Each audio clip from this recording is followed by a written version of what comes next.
Eto mga idol, mayroon naman sa atin ngayon pina-reserve si boss na headlight assembly, Sharingan Eye with Bluetooth running lights. So ang in-order sa atin ni boss ngayon ay isang buong headlight na.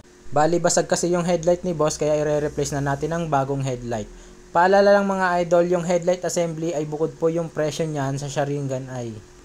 Para naman sa mga gustong mag-order sa malalayong lugar, pwede naman po itong ipadala sa JNT or LBC. Marami na po tayong napadalhan sa iba't ibang lugar. Bali, stock nyo lang yung page mga idol, scroll lang kayo para makita nyo yung mga pinadala natin sa iba't ibang lugar mga idol.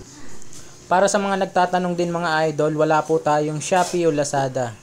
Bali, yung ibang gumagawa na rin ng ganito mga idol, yun po yung nabibili sa Shopee.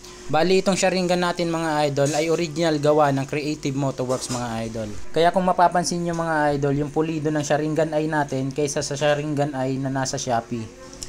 Etong setup natin mga idol, ito ay plug and play, as in isasalpak mo na lang, hindi mo na kailangan maghanap ng marunong mag-wirings. Ang kailangan mo lang mga idol ay marunong magbaklas ng pairings.